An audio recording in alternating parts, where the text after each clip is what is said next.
우리는 미국을 먼저 생각할 것입니다. 동맹은 결코 공짜가 아닙니다.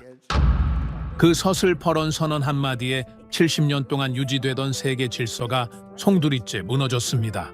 유럽 각국은 비명을 지르며 천문학적인 방위비를 쏟아부어야 했죠.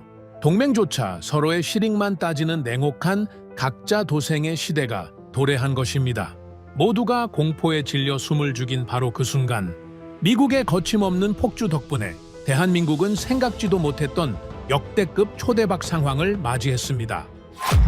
코스피 5천 돌파는 시작일 뿐 전 세계는 제발 한국과 계약하게 해달라며 막대한 자본을 들고 대한민국만을 간절하게 바라보고 있습니다. 전문가들은 예고합니다.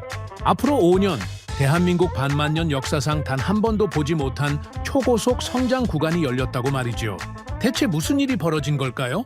그 전에 잠깐 1초 만에 누를 수 있는 좋아요 버튼을 꾹 눌러주시면 영상 제작에 아주 큰 힘이 됩니다. 그럼 바로 시작하겠습니다. 이제 미국은 유럽을 무조건 지켜주는 나라가 아닙니다. 이 한 문장이 세계를 뒤집었습니다. 저는 마르쿠스 슈나이더, EU 안보 군수 통합조달 총괄 책임자입니다. 쉽게 말하면 유럽의 병사들이 전장에서 싸울 수 있도록 무기와 탄약을 계산하고 조달하고 최종 서명을 하는 사람이죠. 제 서명 하나에 수십억 유로가 움직이고 동유럽 방어선이 유지되고 수만 명의 병사들이 살거나 죽습니다. 25년을 이 일만 해왔습니다. 포탄의 무게, 미사일의 사거리, 장갑차의 납기 일정까지 전부 숫자로 다뤄왔죠. 감정이 끼어들 자리는 없었습니다. 단 한 번도요. 그런데 그날 제가 25년간 쌓아온 모든 계산이 무너졌습니다. 워싱턴이 약속을 바꿨기 때문입니다. 미국을 의심해 본 적이 없었습니다. 나토 합동 프로젝트에서 미 국방부 조달 담당자들과 직접 악수하고 서명했죠. 새벽까지 회의하고 복도에서 커피 한 잔 나누면서 이런 말을 들었습니다. 마르쿠스, 걱정 마. 미국은 동맹을 버린 적 없어. 저도 그렇게 믿었습니다. 미국은 강했고 그 힘에는 책임이 따른다고 생각했죠. 아니, 그렇게 믿고 싶었던 건지도 모릅니다. 그날 새벽, 브뤼셀 지하 상황실, 보안 회선이 울렸습니다. 이 회선은 함부로 울리지 않죠. 지난 3년간 딱 2번 울렸는데 한 번은 러시아 국경 병력 이동이었고 한 번은 에너지 공급 차단 위기였습니다. 세 번째가 바로 그날이었습니다. 수화기 너머로 들려온 건 동유럽 사령부 장교의 목소리였습니다. 떨리고 있었죠. 슈나이더 책임자님, 워싱턴에서 공식 통보가 왔습니다. 기존 포탄과 미사일 납기 일정 전면 재조정이랍니다. 최소 6개월 이상 연기될 거라고 합니다. 저는 반사적으로 되물었습니다. 재조정이란요? 그게 무슨 뜻입니까? 우리 동유럽 전선 비축량이 얼마인지 알고 하는 소리입니까? 장교의 목소리가 한 톤 더 낮아졌습니다. 알고 있습니다. 그래서 이 시간에 전화 드리는 겁니다.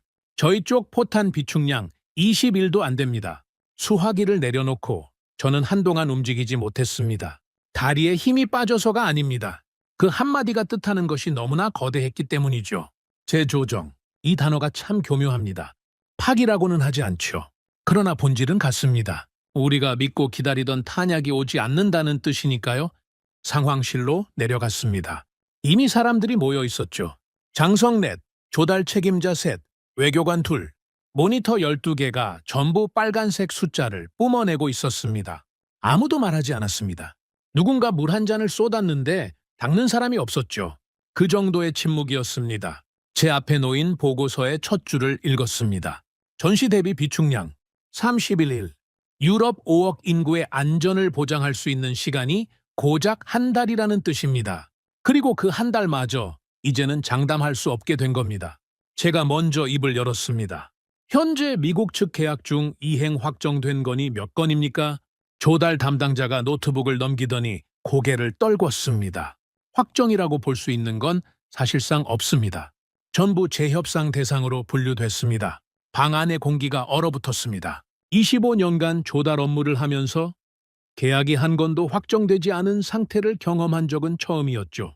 장성 한 명이 테이블을 짚으며 물었습니다. 그러면 우리가 자체 생산으로 메울 수 있는 양은 얼마나 됩니까? 저는 솔직하게 대답할 수밖에 없었습니다. 현재 유럽 자체 생산 역량으로는 수요의 30%도 충당하기 어렵습니다. 부품 수급도 불안정하고 에너지 비용 문제까지 겹쳐서 라인 가동률 자체가 떨어지고 있죠. 침묵이 다시 내려앉았습니다. 누구도 해답을 가지고 있지 않았기 때문입니다. 그 사이 밖에서는 세상이 뒤집어지고 있었습니다. 유럽 증시가 개장과 동시에 폭락했죠. 방산주만 미친 듯이 치솟았고 에너지와 제조업 관련 주가는 곤두박질쳤습니다. 외신들은 속보를 쏟아냈고 각국 외교부는 비상 연락망을 가동했습니다. 동유럽에서 긴급 군수 지원 요청이 쏟아져 들어왔습니다. 폴란드, 루마니아, 발트 3국까지 전부 같은 말이었죠. 비축량이 부족합니다. 지금 당장 추가 물량이 필요합니다. 그런데 줄 물량이 없었습니다. 우리 창고도 바닥이 보이고 있었으니까요. 회의가 2시간째 이어졌지만 결론은 나오지 않았습니다. 누군가는 미국과의 재협상을 주장했고 누군가는 유럽 자체 생산 라인 확충을 외쳤죠. 그러나 전부 시간이 필요한 방법들이었습니다. 그리고 우리에게는 시간이 없었습니다. 나토 내부 메시지가 실시간으로 올라왔습니다. 표면적으로는 협력 유지를 말하고 있었지만 행간을 읽으면 전혀 달랐죠. 각국이 자기 목부터 챙기기 시작한 겁니다. 동맹이라는 단어가 이렇게 빨리 빛을 잃을 수 있다는 걸 저는 그날 처음 알았습니다. 회의실 분위기는 점점 무거워졌습니다. 목소리를 높이는 사람도 없었고 반박하는 사람도 없었죠. 그게 더 무서웠습니다. 싸우는 건 아직 희망이 있다는 뜻이거든요. 아무도 싸우지 않는다는 건 모두가 답을 잃었다는 뜻입니다. 저는 창밖을 바라봤습니다. 브뤼셀의 새벽이 밝아오고 있었죠. 이 도시는 유럽의 심장이라고들 합니다만 그날 그 심장은 멈춰 있었습니다. 제 머릿속에서는 하나의 질문이 계속 맴돌고 있었습니다. 우리는 대체 누구를 믿어야 하는 겁니까? 미국이 흔들리면 우리의 안보는 누가 보장해 주는 겁니까? 이 질문에 대답할 수 있는 사람이 이 방 안에 아무도 없었습니다. 그때였습니다. 회의실 끝에 앉아있던 분석관 한 명이 조용히 입을 열었죠. 젊은 친구였습니다. 평소에는 데이터 정리만 하던 사람이었는데 그날따라 눈빛이 달랐습니다. 한 가지 여쭤봐도 되겠습니까? 방 안이 조용해졌습니다. 모두의 시선이 그 분석관에게로 향했죠.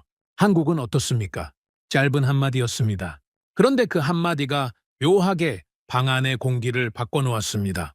아무도 대답하지 않았죠. 그러나 아무도 부정하지도 않았습니다. 솔직히 말하겠습니다.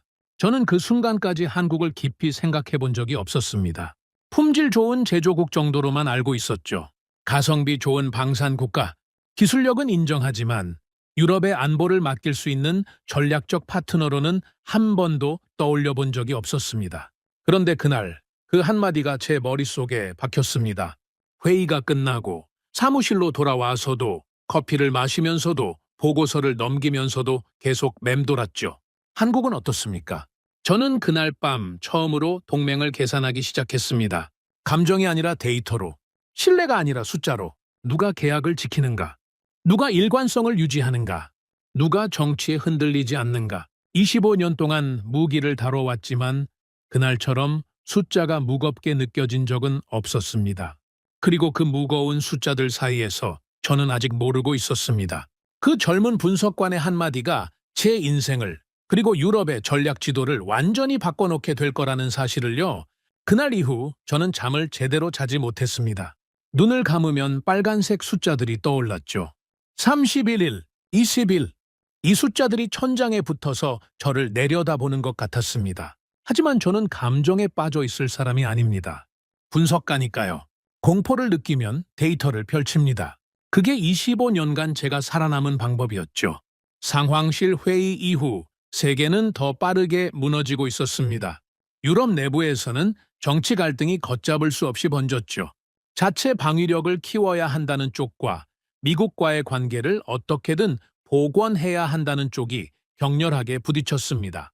중동에서는 재무장 선언이 줄을 이었고 동유럽 국가들은 독자 방위 계획을 앞다투어 발표했습니다. 동남아시아까지 군비 확장에 나서면서 글로벌 공급망 전체가 재편되기 시작한 겁니다. 모두가 같은 결론에 도달했죠. 더 이상 누군가에게 기대서는 안 된다. 그런데 문제는 모두가 동시에 같은 행동을 하면 시장이 감당을 못한다는 겁니다. 무기를 사려는 나라는 넘쳐나는데 만들 수 있는 곳은 한정돼 있으니까요. 가격은 치솟았고 납기 대기열은 끝이 보이지 않았습니다. 그 와중에 전화 한 통이 왔습니다. 폴란드 조달 책임자 야체크였죠. 20년 넘게 알고 지낸 사이인데 이 친구가 먼저 전화를 걸어온다는 건 보통 일이 아닙니다. 마르쿠스, 나야. 지금 통화 가능해? 야체크, 무슨 일이야? 목소리가 왜 그래? 미국 쪽에서 공식 통보가 왔어. 우리한테도. 뭐라고 왔는데? 기존 계약 물량 중 상당수가 재조정 대상이래. 사실상 당분간 못 받는다는 얘기야. 저는 이를 악물었습니다. 예상은 했지만 막상 확인하니 다른 문제였죠. 너희 쪽 비축량은 어떻게 돼? 야체크가 한숨을 쉬더군요. 솔직히 말할게. 20일 좀 넘는 수준이야. 동쪽 국경 쪽은 더 심하고 20일이라고? 그래.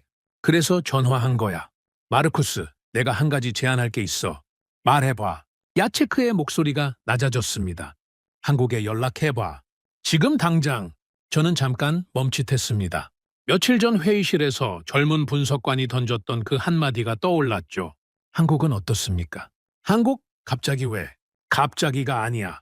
우리가 한국하고 작년에 계약한 거 알지? 그때 나도 반신반의했거든. 아시아 쪽이라 납기 문제가 있지 않을까 걱정했고, 근데 결과적으로 말하면 약속을 어긴 적이 한 번도 없었어. 단 한 번도. 한 번도? 진짜로? 진짜야. 오히려 우리 쪽 행정 절차가 늦어져서 미안할 정도였다니까. 그쪽은 항상 일정보다 빨랐어. 야체크가 목소리를 더 낮추며 말했습니다. 마르쿠스, 지금 여러 나라가 한국 쪽에 접촉하고 있어. 중동도 움직이고 동남아도 물량 확보하려고 난리야. 생산 슬롯이 빠르게 차고 있다고. 지금 안 잡으면 나중에 자리가 없을 수도 있어.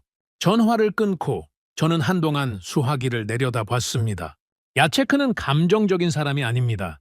그 친구가 이 정도로 다급하게 말한다는 건 상황이 정말 급박하다는 뜻이죠. 저는 곧바로 사무실에 틀어박혀 한국 데이터를 뒤지기 시작했습니다. 전 세계 방산 시장의 계약 현황, 납기 이행률, 가격 변동 추이를 수백 페이지씩 넘기면서 비교했죠. 미국은 자국 내수 우선 정책으로 수출 물량을 대폭 줄인 상태였고, 유럽 자체 생산 라인은 부품 부족과 에너지 비용 폭등으로 가동률이 바닥이었습니다. 러시아는 논외였고, 중국은 가격은 싸지만 품질과 계약 신뢰도에서 문제가 한두 가지가 아니었죠. 그런데 한국 데이터를 열어보는 순간 눈을 의심했습니다. 세계 증시가 전부 폭락하는 와중에 코스피만 상승세를 유지하고 있었죠. 처음에는 데이터 오류인 줄 알고 2번, 3번 확인했는데 틀리지 않았습니다. 반도체 장기 계약은 그대로 유지되고 있었고 배터리 수주는 오히려 확대되고 있었습니다. 방산 납기 데이터는 더 놀라웠죠. 전 세계가 납기 지연으로 아우성인 상황에서 이 나라는 평균 납기가 오히려 단축되고 있었습니다. 계약 이행률 99% 이상, 긴급 생산 라인 전환까지 가능하다는 기록이 있었죠. 다음 날 아침 팀 회의에서 제가 먼저 꺼냈습니다. 어젯밤에 한국 데이터 전부 훑어봤다. 다들 한번 봐라. 분석관 프란츠가 모니터를 들여다보더니 고개를 갸웃했습니다. 이거 맞습니까? 납기 지연이 거의 제로라니요. 나도 처음에 의심했어. 3번 확인했다. 옆에 앉아있던 루카스가 끼어들었죠. 아무리 그래도 이건 좀 이상하지 않습니까? 부품 수급 문제는 한국도 피할 수 없을 텐데요. 프란츠가 노트북을 넘기며 대답했습니다. 그게요, 한국은 핵심 부품 상당수를 자체 조달하고 있습니다. 반도체도 배터리도 정밀 가공 부품도 국내 공급망이 구축돼 있죠. 외부 의존도가 낮으니까 글로벌 공급망이 흔들려도 버틸 수 있는 겁니다. 루카스가 팔짱을 끼며 말했습니다. 그럼 외교적으로는 어떻습니까? 미국 눈치 보느라 다른 데 수출 못하는 거 아닙니까? 제가 대답했죠. 그것도 확인했어. 한국은 미국과 동맹을 유지하면서도 중동과 동남아 계약을 동시에 확대하고 있더라고. 정치적 발언은 최소한으로 줄이면서 실질적인 계약과 수출로만 움직이고 있었어. 루카스가 고개를 끄덕이면서도 여전히 반신반의하는 표정이었습니다. 데이터는 그렇다 치고 실제로 써본 사람들은 뭐라고 합니까? 그것도 확인했다. 저는 어젯밤 야체크와의 통화 내용을 전했죠. 단 한 번도 약속을 어긴 적이 없었다는 이야기. 루카스의 표정이 조금 바뀌었습니다. 그래서 중동 쪽도 확인해봤어. 회의가 끝나고 바로 사우디 쪽 구매 담당관 파이살에게 전화를 걸었습니다. 파이살, 오랜만이야. 한국 방산 장비 운용해봤지? 솔직하게 말해줘. 문제 생기면 어떻게 대응하던가? 파이살의 대답은 간결했습니다. 문제가 생기면 48시간 안에 기술팀이 날아옵니다. 전화 한 통이면 돼요. 다른 나라 장비는 고장나면 부품 오는 데만 석 달 걸리는데 한국은 완전히 달랐습니다. 석 달이랑 48시간이면 비교가 안 되는 거 아니야. 그렇죠. 그래서 우리가 추가 계약을 넣은 겁니다. 지금 물량 확보 경쟁이 치열합니다. 슈나이더 씨도 서두르시는 게 좋을 겁니다. 야체크에 이어 파이살까지 같은 말을 하고 있었습니다. 서두르라고요? 마지막으로 동남아시아 쪽 운용 장교에게도 확인했습니다. 그의 대답이 가장 인상적이었죠. 한국이 좋은 이유요? 대통령이 바뀌든 국회에서 싸우든 공장은 멈추지 않는다는 겁니다. 정치 상황이랑 관계없이 납기가 지켜진다는 거죠. 우리 같은 나라 입장에서는 그게 제일 중요한 겁니다. 세 통의 전화를 끝내고 저는 책상 앞에 오래 앉아 있었습니다. 커피는 이미 식었고 바깥은 어두워져 있었죠. 이상했습니다. 세계는 공포에 반응하고 있었는데 서울은 계획에 따라 움직이고 있었으니까요. 저는 변동성을 계산하는 사람입니다. 변동성이 없는 데이터를 보면 오히려 불안해지죠. 뭔가 숨기고 있는 건 아닌지, 데이터가 조작된 건 아닌지 의심부터 하게 됩니다. 그래서 더 파봤습니다. 한국 공장들의 자동화 비율, 생산 라인 전환 속도, 에너지 효율 데이터까지 전부요. 그런데 파면 팔수록 의심은 줄어들고 대신 다른 감정이 올라왔습니다. 이건 우연이 아니라는 확신이었습니다. 이 나라는 위기가 터졌을 때 급하게 대응한 게 아니었죠. 애초에 흔들리지 않는 구조를 가지고 있었던 겁니다. 부품 자체 조달, 생산 라인의 유연한 전환, 정치와 분리된 산업 운영 시스템, 이런 것들이 하루아침에 만들어지는 게 아니거든요. 수십 년에 걸쳐 묵묵히 쌓아올린 구조입니다. 그날 밤 저는 사무실에서 보고서를 펼쳐놓고 한참을 고민했습니다. 그러다 25년 경력에서 처음으로 새로운 항목 하나를 추가했죠. 신뢰, 납기 이행률, 계약 준수율, 가격 안정성, 정치적 일관성, 이 네 가지를 묶어서 신뢰 지수라는 이름을 붙였습니다. 지금까지 한 번도 써본 적 없는 항목이었죠. 무기 조달에서 신뢰를 숫자로 계산한다는 게 말이 되느냐고 누군가 물으면 저도 일주일 전까지는 말이 안 된다고 했을 겁니다. 그런데 지금은 다릅니다. 힘이 아무리 강해도 약속을 지키지 않으면 소용없다는 걸 저는 이번 일을 겪으면서 뼈저리게 깨달았으니까요. 사무실 불을 끄기 전에 모니터를 한 번 더 바라봤습니다. 화면에는 한국의 방산 수출 그래프가 떠 있었죠. 화려하지 않았습니다. 급등하지도 않았고 요란하지도 않았죠. 하지만 완만하게 꾸준하게 한 번도 꺾이지 않고 올라가는 선이었습니다. 저는 혼자 중얼거렸습니다. 그들은 흔들리지 않았다. 그리고 처음으로, 아주 처음으로 이런 생각이 들었습니다. 어쩌면 우리가 지금까지 잘못된 곳을 바라보고 있었던 건 아닐까. 가장 크고 강한 나라만 쫓아다녔지. 가장 일관된 나라를 본 적이 없었던 건 아닐까. 물론 아직 확신은 없었습니다. 하지만 방향은 잡혔죠. 이제부터 해야 할 일은 분명했습니다. 이 나라의 신뢰가 진짜인지 직접 검증하는 것이었습니다. 신뢰란 무엇입니까? 25년 동안 이 업계에 있으면서 저는 한 번도 이 질문을 진지하게 던져본 적이 없었습니다. 그럴 필요가 없었으니까요. 미국이라는 거대한 이름 하나면 충분했죠. 계약서에 미국이라는 글자가 들어가면 아무도 의심하지 않았습니다. 그게 질서였고 그게 세계였습니다. 그런데 그 질서가 무너지고 나니 비로소 보이기 시작했습니다. 우리가 신뢰라고 믿었던 것이 과연 진짜 신뢰였는지 아니면 그냥 힘에 대한 의존이었는지 다음날 아침 팀 전체를 소집했습니다. 오늘부터 특별 분석 프로젝트를 시작한다. 이름은 신뢰 검증이야. 프란츠가 눈을 동그랗게 떴죠. 신뢰 검증이요? 그게 무슨 프로젝트입니까? 말 그대로야. 우리가 무기를 조달할 수 있는 나라들을 동일한 기준으로 평가하는 거다. 군사력이나 생산 규모만이 아니라 계약을 얼마나 지키는지, 정책이 얼마나 일관되는지, 위기 상황에서 어떻게 행동하는지까지 전부 포함해서 미국, 중국, 한국 이 셋을 놓고 비교한다. 루카스가 팔짱을 끼며 물었습니다. 한국이 왜 거기 들어갑니까? 미국, 중국이야 당연하다 치더라도 한국은 규모 자체가 다르지 않습니까? 루카스, 그게 바로 우리가 25년간 해온 실수야. 규모만 보고 판단한 거지. 근데 지금 상황을 봐. 규모가 큰 나라가 약속을 지키던가? 크기가 곧 신뢰라면 우리가 왜 이 꼴이 됐겠어?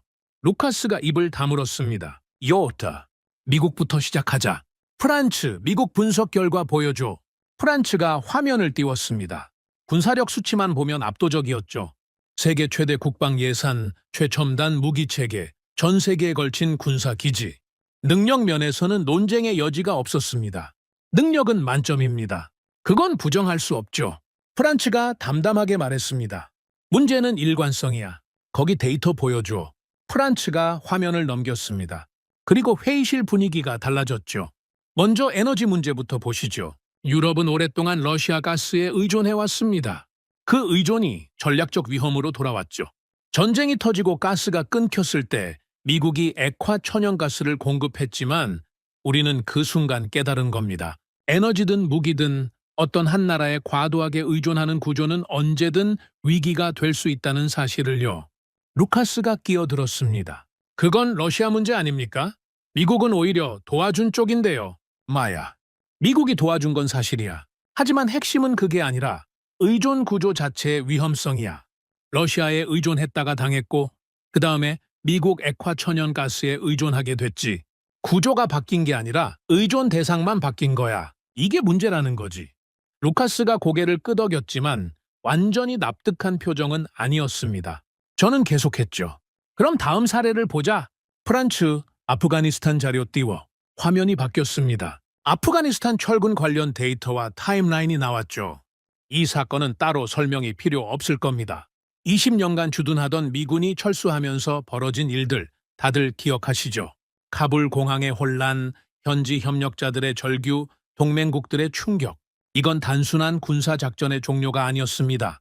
저는 잠깐 말을 멈췄습니다. 전 세계 동맹국들에게 보내진 메시지였어. 정책이 바뀌면 이렇게 빠르게 현실이 될 수 있다는 메시지. 우리도 그 장면을 보면서 같은 질문을 던졌잖아. 위기 상황에서 우리는 어떤 선택을 받게 될 것인가? 회의실이 무거워졌습니다. 루카스도 이번에는 반박하지 않았죠. 마지막으로 산업정책 쪽을 보자. 미국의 인플레이션 감축법 다들 알고 있지. 프란츠가 관련 데이터를 띄웠습니다. 이 법안 하나로 동맹국 기업들이 수십억 달러의 투자 계획을 조정해야 했습니다. 규칙이 하루아침에 바뀐 거죠. 유럽 자동차 업체들, 배터리 업체들 전부 영향을 받았고요. 루카스가 이번에는 스스로 말했습니다. 그러니까 결국 이런 겁니까? 미국은 힘은 강하지만 그 힘이 강한 만큼 정책 변화의 파급력도 크다는 거죠? 정확해. 미국을 비난하자는 게 아니야. 미국이 자국 이익을 우선하는 건 당연한 거지. 다만 우리가 직시해야 할 건 그 변화에 우리가 매번 흔들린다는 사실이야. 그게 의존 구조의 본질이라는 거지. 저는 화이트보드에 적었습니다.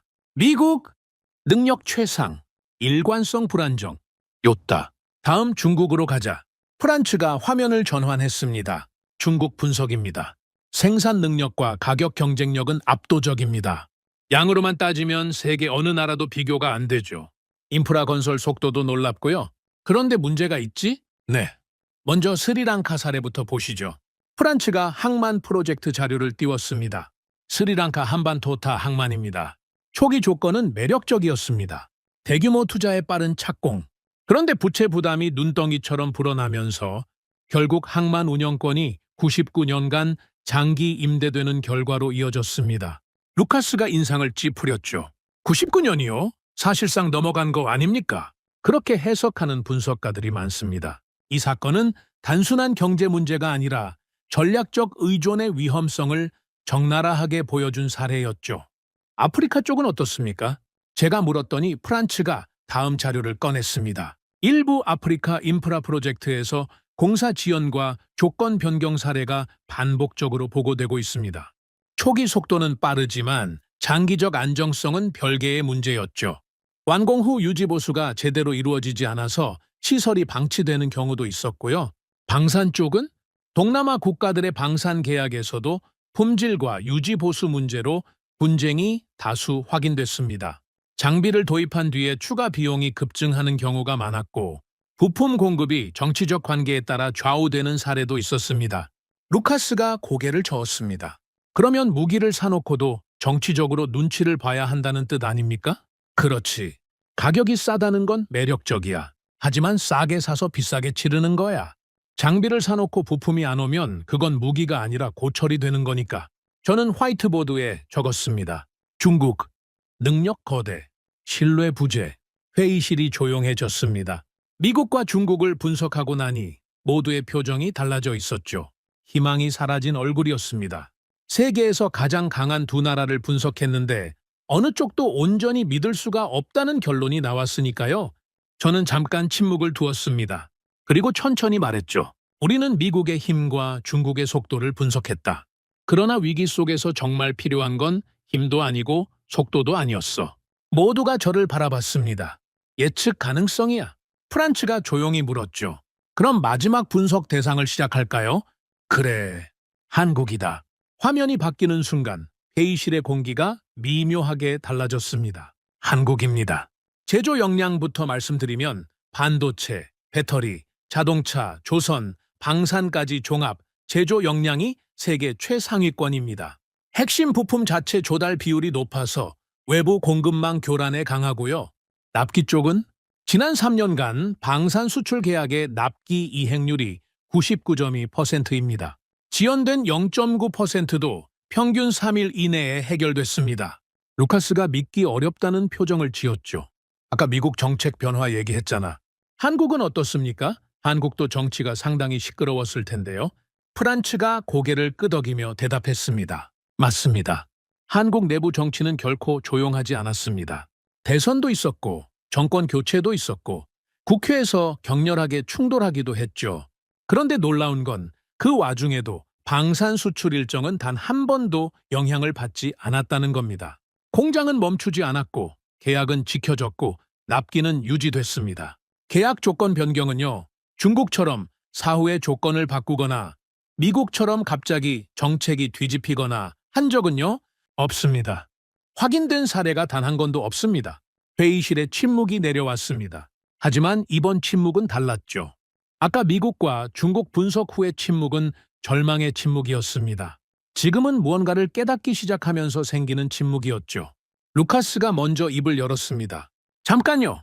그러면 이 나라는 미국처럼 정책이 뒤집히지도 않고 중국처럼 조건을 바꾸지도 않는다는 겁니까? 데이터가 그렇게 말하고 있어. 근데 규모는 미국이나 중국에 비하면 작잖아요? 루카스, 지금 우리한테 필요한 게 뭔데? 거대한 힘이야? 아니면 예측 가능한 파트너야? 크기가 문제가 아니야. 흔들리느냐 안 흔들리느냐가 문제지. 루카스가 팔짱을 풀었습니다. 아까와는 완전히 다른 표정이었죠. 저는 화이트보드로 걸어가서 한국 밑에 두 단어를 나란히 적었습니다. 능력, 일관성. 여러분, 신뢰라는 건 이 두 가지가 동시에 있어야 성립합니다. 미국은 능력은 있지만 일관성이 흔들렸어.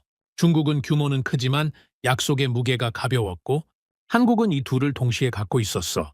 만들 수 있는 능력, 지키는 일관성, 거기에 정치와 분리된 산업 구조까지. 그날 저녁, 저는 사무실에 혼자 남아 보고서를 작성했습니다. 제목을 뭘로 할지 한참을 고민했죠. 전략적 조달 다변화, 공급망 리스크 재평가, 여러 후보가 떠올랐지만 전부 마음에 들지 않았습니다. 결국 적은 제목은 이것이었습니다. 전략적 안정자산 평가서. 대한민국 보고서 첫 문장을 적는 순간 펜이 잠깐 멈췄습니다. 미국을 제외한 나라를 전략적 안정자산이라고 부르는 것 자체가 저에게는 세계관의 전환이었으니까요. 하지만 데이터가 말하고 있었습니다. 감정이 아니라 숫자가 가리키고 있었죠. 저는 천천히 적었습니다. 대한민국은 자유진영의 무기고가 아니다. 그들은 신뢰의 저장고였다. 펜을 내려놓고 창밖을 바라봤습니다.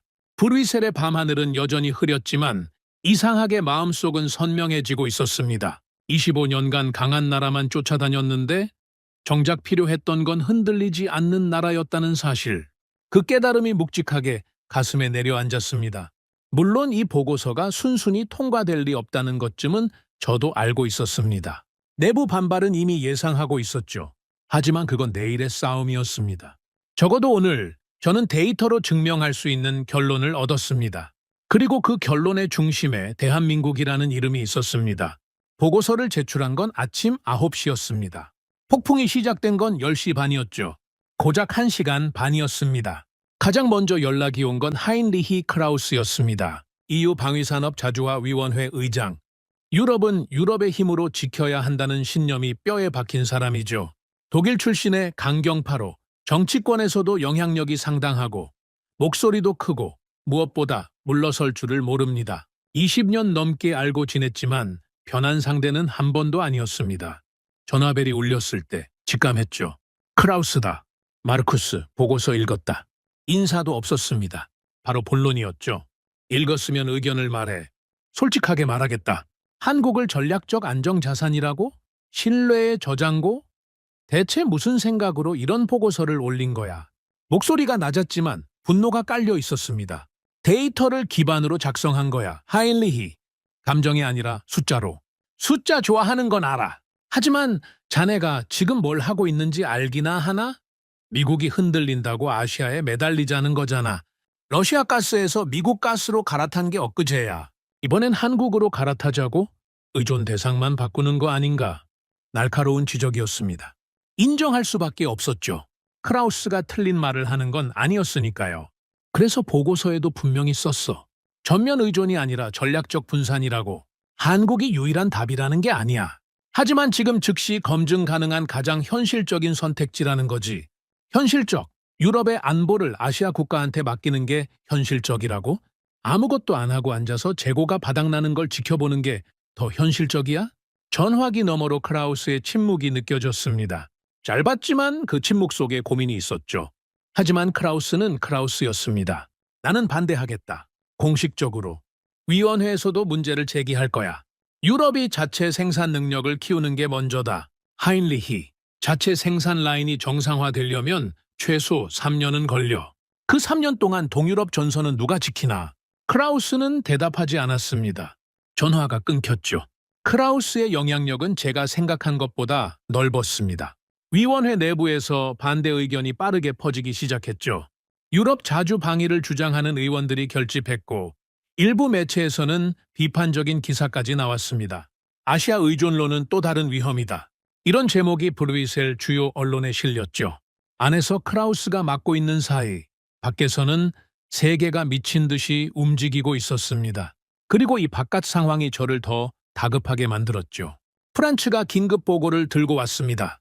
책임자님, 글로벌 방산 슬롯 현황 업데이트입니다. 상황이 심각합니다. 얼마나? 전 세계 주요 방산 업체의 생산 슬롯 대기 기간이 평균 2배에서 3배로 늘었습니다. 반년 전에 18개월이면 받을 수 있었던 물량이 지금은 36개월 이상 기다려야 합니다. 3년? 네. 그리고 이건 지금 당장 주문을 넣었을 때 얘기입니다. 한 달만 더 늦으면 대기열이 4년까지 갈 수도 있습니다. 중동, 동남아, 동유럽이 동시에 물량을 쓸어 담고 있거든요. 루카스가 끼어들었죠. 그러면 지금 안 잡으면 자리가 아예 없어진다는 뜻 아닙니까? 정확합니다. 저는 이 말을 짚었습니다. 안에서는 크라우스가 반대하고 밖에서는 슬롯이 사라지고 있었습니다. 시간이 우리 편이 아니었죠. 설상가상으로 미국 쪽에서도 미묘한 신호가 왔습니다. 워싱턴 주재 연락관이 비공식적으로 물어온 겁니다. EU가 한국과 군수 협력을 검토하고 있다는 게 사실이냐고요? 직접적인 압박은 아니었지만 분위기가 좋지 않다는 건 확실했습니다. 미국도 우리가 다른 곳을 기웃거리는 게 불편한 거야. 자기들이 납기를 끊어놓고서 우리가 대안을 찾는 건 못마땅해 하는 거지. 프란츠가 조심스럽게 물었습니다. 어떻게 하시겠습니까? 크라우스 의장 반대에 미국 눈치에 안팎으로 벽이 쌓이고 있는데요. 솔직히 말하면 순간 흔들렸습니다. 이게 정말 맞는 방향인가? 내가 너무 앞서가고 있는 건 아닌가? 하지만 그때 책상 위에 놓인 재고 보고서가 눈에 들어왔습니다. 빨간색 숫자들. 동유럽 일부 국가의 비축량이 40일 이하로 떨어져 있었죠. 몇몇 소규모 국가는 25일까지 내려간 곳도 있었습니다. 정치적 계산에 흔들릴 시간이 없었습니다. 병사들의 생존이 걸린 문제였으니까요. 저는 결정을 내렸습니다. 크라우스를 정면으로 돌파하는 대신 다른 경로를 택하기로 한 거죠. 위원회 전체를 상대하지 말고 실무진을 먼저 움직이자. 프란츠, 동유럽 회원국 조달 실무자들과 직접 접촉해. 폴란드, 루마니아, 발트 3국, 현장에서 가장 절박한 사람들이야. 이 사람들이 움직이면 위에서도 무시 못해. 크라우스 의장 모르게요? 모르게가 아니라 순서를 바꾸는 거야. 위에서 아래로 설득하려니까 막히는 거지. 아래에서 위로 올리면 달라. 현장의 목소리가 올라오면 정치인들도 못 막아. 루카스가 고개를 끄덕였습니다. 합리적입니다. 현장 실무자들은 데이터로 움직이니까 보고서 내용이 먹힐 겁니다. 그날부터 팀은 두 갈래로 움직였습니다. 프란츠는 동유럽 실무자 접촉에 들어갔고 루카스는 제가 지시한 확대 분석에 착수했죠. 방산만이 아니라 반도체, 배터리, 자동차, 조선까지. 한국이라는 나라의 제조 역량 전체를 놓고 봐야 진짜 판단이 가능하다고 생각했으니까요. 며칠 뒤 프란츠가 중간 보고를 가져왔습니다. 동유럽 쪽 반응이 예상보다 빠릅니다. 폴란드 실무진은 이미 한국과의 협력 경험이 있어서 보고서 내용에 공감하고 있고 루마니아 쪽도 긍정적입니다. 발트 3국은 비축량이 워낙 위험 수준이라 뭐든 빨리 움직이고 싶어 합니다. 크라우스 쪽에서 눈치채고 있어? 아직은 아닌 것 같습니다. 하지만 오래 못 갈 겁니다. 오래 갈 필요 없어. 실무진 합의가 만들어지면 그 자체가 힘이 되니까. 그 사이에도 세계는 멈추지 않았습니다. 매일 아침 모니터를 켜면 어디선가 새로운 방위 예산 증액 뉴스가 떴죠. 슬롯 대기열은 하루가 다르게 늘어났고 가격은 천정부지로 치솟았습니다. 느긋하게 논쟁하고 있을 여유는 이미 사라진 뒤였죠. 밤늦게 사무실에 혼자 남아서 저는 글로벌 슬롯 현황 그래프를 바라봤습니다. 빨간색 막대가 가파르게 올라가고 있었죠. 세계가 무장하고 있었습니다. 모두가 같은 방향으로 뛰고 있었고 늦는 자는 도태되는 구조였습니다. 그 그래프 옆에 한국의 수출 추이 그래프를 나란히 띄워봤습니다. 대조적이었죠. 세계는 패닉에 빠져 있는데 한국에서는 일정하게 우상향하고 있었습니다. 요란하지 않았습니다. 급등하지도 급락하지도 않았죠. 그냥 꾸준하게 묵묵하게 한 방향으로 올라가고 있었습니다. 그 선을 보면서 저는 생각했습니다. 동맹은 감정이었지만 납기는 숫자였다고.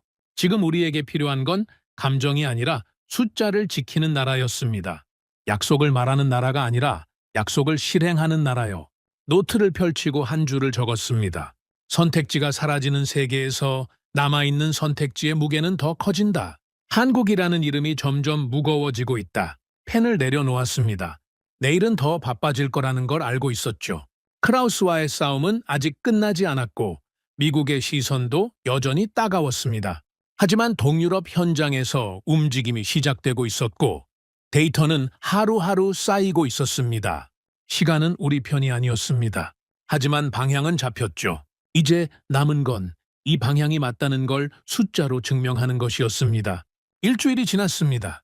루카스와 프란츠에게 지시했던 확대 분석 결과가 속속 들어오기 시작했죠. 그리고 그 결과들을 하나씩 확인할 때마다 저는 점점 더 깊은 곳으로 빠져들었습니다. 처음에는 방산이라는 한 분야만 보고 있었는데 시야를 넓히니까 완전히 다른 그림이 보이기 시작한 겁니다. 먼저 루카스가 반도체와 배터리 분석을 가져왔습니다. 책임자님, 반도체 쪽부터 말씀드리겠습니다. 현재 글로벌 반도체 공급망 상황이 심각합니다. 어느 정도인데? 부품 병목이 갈수록 심해지고 있습니다. 자동차용 반도체, 방산용 특수칩, 통신 장비용 부품까지 전방위적으로 수급이 불안정합니다. 특히 최첨단 공정 반도체는 생산 가능한 업체 자체가 전 세계의 손가락으로 꼽을 정도고요. 원인이 뭐야? 복합적입니다. 미국의 반도체 수출 규제 강화, 중국과의 기술 갈등 심화, 거기에 각국이 반도체 자금률을 높이겠다고 보조금 전쟁을 벌이면서 시장 전체가 혼란에 빠져 있습니다. 생산시설을 짓겠다는 나라는 많은데 실제로 가동까지 가려면 3년에서 5년은 걸립니다. 프란츠가 끼어들었죠. 에너지 비용 문제도 큽니다. 반도체 공장은 전기를 어마어마하게 먹는데 유럽은 에너지 가격이 아시아의 2배에서 3배입니다. 공장을 짓는다 해도 운영 비용에서 이미 경쟁력이 떨어지는 거죠. 그러면 유럽이 반도체 자급을 달성하겠다는 계획은? 루카스가 고개를 저었습니다. 장기적으로는 가능할 수도 있습니다만 현재로서는 일정이 계속 밀리고 있습니다. 부지 확보, 인허가, 장비 수입, 인력 교육까지 전부 예상보다 느립니다. 크라우스 의장이 주장하는 자주 생산론이 방산에서만 어려운 게 아니라 반도체에서도 똑같은 상황이라는 겁니다. 저는 이 말을 듣고 씁쓸해졌습니다. 자주라는 단어가 얼마나 매력적인지는 저도 압니다. 하지만 현실은 냉정하죠. 능력을 갖추려면 시간이 필요하고 지금 우리에게는 그 시간이 없었습니다. 한국 쪽은 어떻습니까? 루카스가 화면을 전환했습니다. 여기서부터 흥미로워집니다. 한국은 메모리 반도체 분야에서 세계 시장 점유율 상위권을 유지하고 있고 시스템 반도체 쪽에서도 빠르게 영역을 확대하고 있습니다.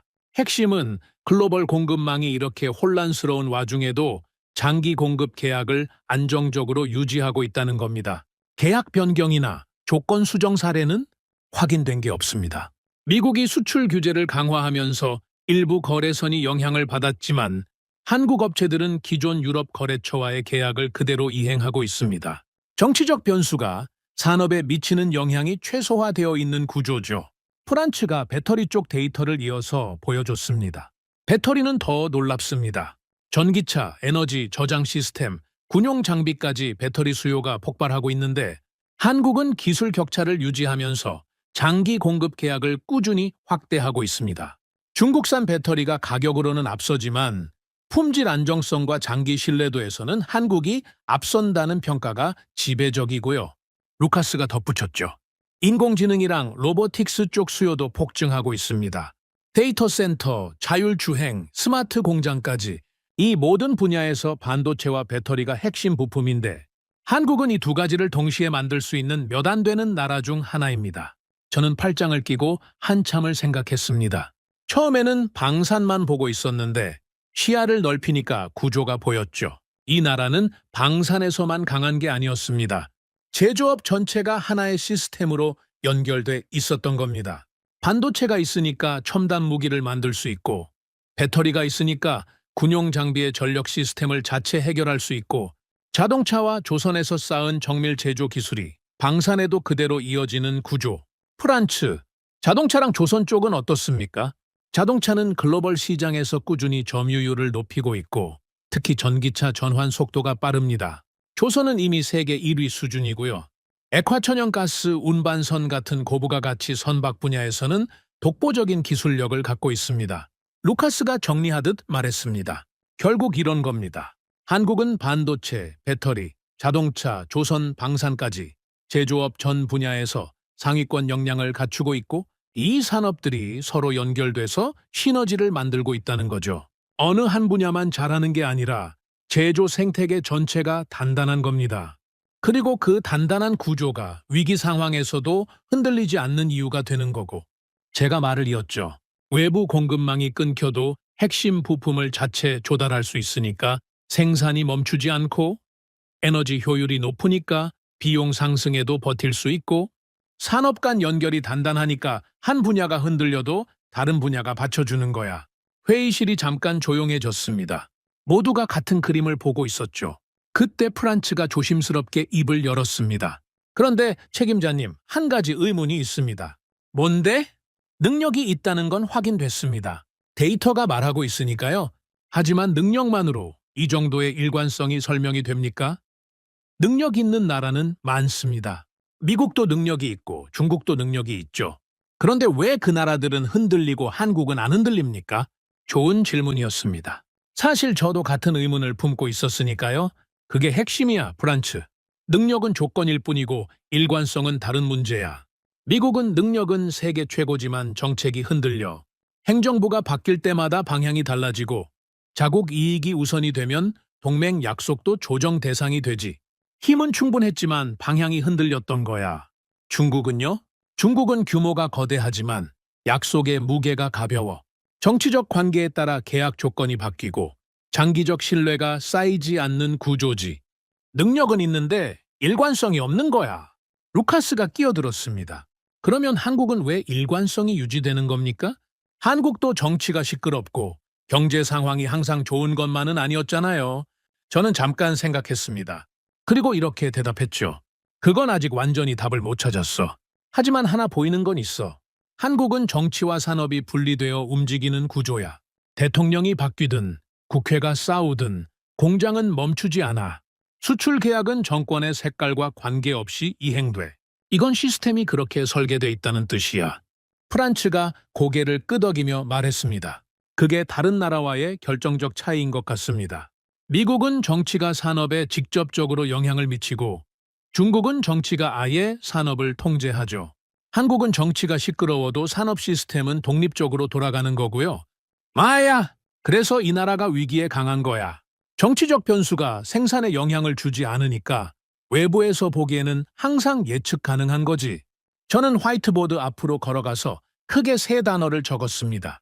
능력, 일관성, 예측 가능성. 이 세 가지가 동시에 있는 나라가 지금 세계 몇이나 되겠어? 능력만 있는 나라는 많아. 하지만 그 능력이 일관되게 유지되고 외부에서 예측 가능한 수준으로 작동하는 나라는 드물어. 한국이 지금 그 위치에 있는 거야. 루카스가 조용히 말했습니다. 이건 방산 문제가 아니네요. 마야. 이건 방산을 넘어선 문제야. 이 나라의 제조 역량 전체가 전략적 자산이라는 거지. 반도체도, 배터리도, 조선도, 방산도 전부 하나의 구조 안에서 돌아가고 있고 그 구조 자체가 위기에 강하게 설계되어 있다는 거야. 회의가 끝난 뒤 저는 혼자 사무실에 남았습니다. 창밖에는 비가 내리고 있었죠. 브뤼셀의 비는 늘 이렇습니다. 조용하고 길고 잿빛이죠. 모니터에는 여전히 데이터가 떠 있었습니다. 미국의 정책 변동 그래프, 유럽 자체 생산 라인의 가동률 추이, 중국의 계약 분쟁 건수, 그리고 그 옆에 한국의 납기 이행률과 제조업 지표들. 대비가 너무 선명했습니다. 한쪽은 흔들리고 있었고 다른 한쪽은 흔들리지 않았죠. 저는 노트를 꺼내서 한 줄을 적었습니다. 힘은 충분했다. 그러나 방향은 흔들렸다. 능력은 있었지만 일관성을 잃고 있었다. 그 사이에서 방향을 바꾸지 않은 나라가 있었다. 그 나라의 속도는 화려하지 않았지만 단 한 번도 멈추지 않았다. 펜을 내려놓고 생각했습니다. 아직 답이 완전하지는 않았죠. 한국이 왜 이렇게 일관적인지 그 뿌리까지는 닿지 못한 상태였습니다. 하지만 분명해지고 있는 것이 하나 있었습니다. 이건 우연이 아니라는 겁니다. 한 번 잘한 건 운일 수 있죠. 하지만 모든 분야에서, 모든 거래처에서, 모든 시기에 일관된 결과를 보여준다면 그건 운이 아니라 구조입니다. 그리고 그 구조의 정체를 저는 반드시 밝혀내고 싶었습니다. 동유럽 실무진 접촉을 시작한 지 2주가 지났습니다. 프란츠의 보고에 따르면 반응은 예상보다 훨씬 뜨거웠죠. 폴란드, 루마니아, 에스토니아, 라트비아, 리투아니아까지 현장에서 가장 절박한 나라들이 먼저 손을 들었습니다. 하지만 제가 주목한 건 따로 있었습니다. 이 나라들이 한국에 대해 말할 때 하나같이 같은 표현을 쓴다는 거였죠. 예측 가능하다. 폴란드도 루마니아도 발트 3국도 전부 이 말을 했습니다. 가장 좋은 무기를 만든다는 말이 아니었어요. 가장 싸게 판다는 말도 아니었죠. 예측 가능하다. 이 한마디에 전부가 담겨 있었습니다. 그런데 저는 여기서 멈추면 안 된다고 생각했습니다. 한 번의 좋은 평가는 우연일 수 있으니까요. 두 번도 가능성이라고 넘어갈 수 있죠. 하지만 3번 이상 반복되면 그건 구조입니다. 저는 이게 정말 구조인지 확인하고 싶었습니다. 아침 회의에서 팀에게 말했죠. 지금까지 우리가 한국을 분석한 건 주로 방산과 제조 역량이었어. 납기가 좋고 품질이 좋고 가격이 안정적이라는 건 확인했지. 하지만 그건 현재 상태만 본 거야. 프란츠가 물었습니다. 무슨 뜻입니까? 시간축을 넓혀보자는 거야. 지금만이 아니라 과거에도 이랬는지 확인해야 해. 이 나라가 좋을 때만 약속을 잘 지킨 건지 아니면 위기 상황에서도 똑같이 일관적이었는지. 그 차이가 중요해. 루카스가 이해했다는 표정으로 고개를 끄덕였죠. 그러니까 스트레스 테스트를 해보자는 거군요. 이 나라가 압박을 받았을 때 어떻게 행동했는지. 정확해. 세상이 좋을 때 약속 지키는 건 누구든 해. 진짜 신뢰는 위기 속에서 드러나는 거야. 그날부터 팀은 한국의 과거 위기 대응 기록을 추적하기 시작했습니다. 방산뿐 아니라 반도체, 배터리, 자동차, 조선까지 전 분야에 걸쳐서요. 며칠 뒤 루카스가 첫 번째 결과를 가져왔습니다. 2018년 미중 무역 분쟁부터 보겠습니다. 당시 글로벌 공급망에 상당한 충격이 있었죠. 관세 폭탄이 오가면서 부품 수급이 불안정해졌고 많은 국가의 수출 기업들이 계약 조건을 재조정했습니다. 한국은 한국 반도체 업체들의 장기 공급 계약 이행률을 추적해봤는데 변동이 거의 없었습니다. 가격 급등도 납기 지연도 조건 변경도 없었죠. 무역 전쟁 한복판에서 기존 거래처와의 약속을 그대로 지켰습니다. 프란츠가 끼어들었습니다. 배터리 쪽도 비슷합니다. 같은 시기에 중국산 배터리 가격이 덤핑 수준으로 내려가면서 시장이 흔들렸는데 한국 업체들은 가격 경쟁에 휘말리지 않고 기술 차별화와 장기 계약 안정성으로 버텼습니다. 당이 이익을 포기하더라도 장기 신뢰를 선택한 거죠. 2020년 팬데믹 때는 루카스가 화면을 넘겼습니다. 이게 더 놀랍습니다. 전 세계 공장이 멈췄잖아요. 봉쇄, 물류 마비, 인력 부족, 모든 나라가 타격을 받았죠. 한국도 예외는 아니었습니다. 하지만 회복 속도가 달랐어요. 어떻게 달랐는데? 한국 제조업 가동률이 다른 주요국 대비 빠르게 정상화됐습니다. 반도체 공장은 봉쇄 기간에도 가동을 거의 멈추지 않았고 방산 수출 일정도 크게 영향받지 않았죠. 다른 나라들이 납기를 수 개월씩 밀고 있을 때 한국은 기존 일정을 유지했습니다. 저는 의자의 등을 기대고 천장을 바라봤습니다. 데이터가 말하고 있었죠. 미중 무역 전쟁에서도 팬데믹에서도 같은 패턴이었습니다. 2022년 에너지 위기 때는 어떻습니까? 프란츠가 준비해둔 자료를 꺼냈습니다. 유럽이 러시아 가스 차단으로 제조업 전반이 타격받았을 때 한국 역시 에너지 가격 상승 영향은 있었습니다. 하지만 제조업 생산 지수가 한 분기 만에 회복됐고 수출 물량도 큰 변동 없이 유지됐습니다. 특히 조선 분야에서는 오히려 신규 수주가 늘었죠. 유럽과 중동에서 액화 천연가스 운반선 주문이 몰렸는데 이 분야에서 한국은 사실상 대체 불가능한 위치에 있었으니까요. 루카스가 자료를 넘기며 말했습니다. 그리고 지금 2026년 글로벌 재무장 위기입니다. 미국이 동맹 재조정을 선언하면서 전 세계가 흔들리고 있는데 한국의 방산 수출과 제조업 지표는 여전히 일정합니다. 네 번째입니다. 저는 자리에서 일어나 화이트보드 앞으로 갔습니다. 그리고 시간순으로 4개의 위기를 적었죠. 2018년 무역전쟁, 2020년 팬데믹, 2022년 에너지 위기, 2026년 재무장 위기. 그 옆에 한 줄을 그었습니다. 한국의 대응, 일관성 유지. 4번이야. 4번의 위기에서 전부 같은 결과가 나왔어. 이걸 우연이라고 할 수 있겠어? 아무도 대답하지 않았습니다. 대답할 필요가 없었으니까요. 프란츠가 조용히 입을 열었습니다. 1번은 우연이고 2번은 가능성이라고 했잖아요. 3번이면 구조라고 하셨고 4번이면 뭡니까? 확신이지. 저는 그렇게 대답하고 잠깐 창밖을 바라봤습니다. 그날 오후 뜻밖의 전화가 왔습니다. 크라우스였죠. 놀랍게도 이번에는 목소리가 달랐습니다. 공격적이지 않았어요. 오히려 조심스러웠죠. 마르쿠스, 시간 좀 있나? 있어. 무슨 일이야, 하인리히. 동유럽 실무진 접촉한 거 알고 있다. 예상보다 빨리 알아챘군요. 저는 솔직하게 나갔습니다. 그래. 현장의 목소리를 직접 들어야 한다라고 판단했어. 크라우스가 한숨을 쉬더군요. 폴란드 쪽에서 연락이 왔어. 코발스키가 나한테 직접 전화했다고. 한국과의 협력을 공식 지지하겠다고. 그래서 루마니아도 비슷한 입장이래. 발트 3국도 움직이고 있고. 저는 잠깐 침묵했습니다. 크라우스가 이런 정보를 제게 직접 전한다는 건 분위기가 변하고 있다는 뜻이었죠. 하인리히, 나는 자네를 이기려는 게 아니야. 우리가 같은 방향을 보면 좋겠다는 거지. 알라. 그건 아는데. 크라우스가 말을 멈췄습니다. 이 사람이 말을 멈추는 건 정말 드문 일이었죠. 솔직히 말할게. 데이터를 보면 자네 말이 틀리지 않아. 나도 그건 인정해. 하지만 유럽의 자주성을 포기하는 것처럼 보이는 게 걱정인 거야. 포기가 아니야, 하인리히. 자주 방사는 장기 목표로 가져가되 지금 당장의 공백은 검증된 파트너로 메우자는 거야. 이건 의존이 아니라 교량이야. 우리가 다리를 건너는 동안 우리 자신의 길을 닦는 거지. 전화기 너머로 크라우스가 숨을 고르는 소리가 들렸습니다. 자네가 보낸 보고서 다시 읽어봤어. 2018년부터 2026년까지 위기 대응 기록. 4번 다 일관적이라는 거. 마야, 미국도 그 4번 동안 최소 2번은 정책을 바꿨지. 중국은 매번 조건을 흔들었고. 그래. 긴 침묵이 흘렀습니다. 크라우스가 천천히 말했죠. 공식적으로 반대를 철회하지는 않겠다. 내 입장이 있으니까. 하지만 적극적으로 막지도 않겠다. 이건 크라우스식의 양보였습니다. 이 사람 입에서 이 정도 말이 나왔다는 건 사실상 길이 열린 거였죠. 고맙다, 하인리히. 고마워할 것 없어. 결과가 말해준 거지.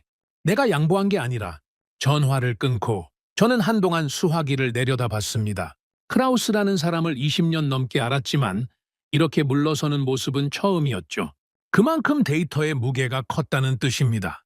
다음 날 아침 팀 회의에서 이 소식을 전했습니다. 크라우스가 적극적으로 막지는 않겠다고 했다. 브란츠의 눈이 커졌죠. 진짜요? 크라우스 의장이? 진짜야. 하지만 공식 반대를 철회한 건 아니야. 그러니까 우리가 더 단단한 근거를 만들어야 해. 지금 분위기가 좋다고 느슨해지면 안 돼. 루카스가 물었습니다. 그러면 다음 단계는 뭡니까? 저는 잠깐 생각했습니다. 그리고 제가 며칠째 마음속에 품고 있던 질문을 꺼냈죠. 지금까지 우리가 확인한 건 이거야. 한국은 4번의 위기에서 일관적이었다. 능력도 있고 일관성도 있고 예측 가능성도 있다. 하지만 한 가지가 아직 빠져 있어. 뭔데요? 왜? 왜 이 나라가 이렇게 일관적인지 그 이유를 아직 모른다는 거야? 회의실이 조용해졌습니다. 능력이 있다는 건 확인했어. 일관성이 있다는 것도 데이터로 증명했지. 하지만 능력 있는 나라는 많아. 미국도 중국도 독일도 일본도 능력이 있지. 그런데 왜 유독 한국만 이 정도의 일관성을 유지하느냐? 이걸 설명하지 못하면 우리 보고서는 아직 반쪽짜리야. 프란츠가 진지한 표정으로 말했습니다. 시스템이 그렇게 설계돼 있다고 하셨잖아요. 정치와 산업이 분리된 구조라고? 마야. 그건 메커니즘이야. 어떻게 작동하는지는 설명이 돼. 하지만 왜 그런 시스템이 만들어졌는지 그 뿌리까지 가야 진짜 이해가 되는 거야. 루카스가 고개를 갸웃했죠. 뿌리라면 그 나라의 역사를 본다는 뜻입니까? 그래, 이 나라가 어떤 과정을 거쳐서 지금의 구조를 갖게 됐는지. 그걸 알면 앞으로도 이 일관성이 유지될지 예측할 수 있거든. 과거를 모르면 미래를 판단할 수 없어. 저는 팀에게 지시했습니다. 한국의 경제 발전 역사를 정리해줘. 전후 복구부터 지금까지. 이 나라가 어떤 위기를 겪었고 어떻게 대응했고 그 과정에서 어떤 구조가 만들어졌는지 거시적으로 봐야 해. 루카스와 프란츠가 동시에 고개를 끄덕였습니다. 회의가 끝나고 저는 혼자 사무실에 남았습니다. 창밖에는 불위셀의 저녁 하늘이 붉게 물들고 있었죠. 모니터에는 아직 화이트보드에 적었던 4개의 위기 연도가 떠 있었습니다. 2018년, 2020년, 2022년, 2026년, 그리고 그 옆에 적힌 한 줄, 일관성 유지, 4번의 위기, 4번의 동일한 결과. 이건 이미 우연이 아니었습니다. 구조였고 확신이었죠. 하지만 저는 분석가입니다. 확신만으로는 부족해요. 확신의 뿌리까지 파야 합니다. 왜 이 나라가 이런 구조를 가지게 됐는지, 그 역사 속에 답이 있을 거라고 생각했습니다. 노트를 꺼내서 한 줄을 적었죠. 한 번은 우연이다. 2번은 가능성이다. 3번은 구조다. 4번은 확신이다. 하지만 확신을 넘어서려면 뿌리를 알아야 한다. 이 나라는 왜 이토록 흔들리지 않는가? 그 답은 아마 이 나라가 걸어온 길 속에 있을 것이다. 펜을 내려놓고 모니터를 껐습니다. 내일이면 루카스와 프란츠가 한국의 역사 분석을 가져올 겁니다. 그리고 그 자료 속에서 저는 마지막 퍼즐 한 조각을 찾게 될지도 모릅니다. 이 나라가 왜 위기에 더 강해지는지 그 비밀을요. 루카스가 자료를 가져온 건 사흘 뒤였습니다. 평소보다 시간이 걸렸죠. 나중에 들으니 자료를 정리하다가 몇 번이나 멈춰 섰다고 하더군요. 읽을수록 빠져들었다고요. 아침 회의 시간이었습니다. 루카스가 노트북을 펼치는데 평소와 분위기가 달랐죠. 이 친구는 원래 감정 표현이 거의 없는 사람입니다. 숫자만 믿고 데이터만 말하는 전형적인 분석가죠. 그런 루카스의 눈빛이 묘하게 달라져 있었습니다. 책임자님, 한국 경제 발전 역사를 정리해왔습니다. 그런데 보고 드리기 전에 한마디만 하겠습니다. 뭔데? 저는 이 자료를 정리하면서 처음으로 숫자 앞에서 감정이 움직였습니다.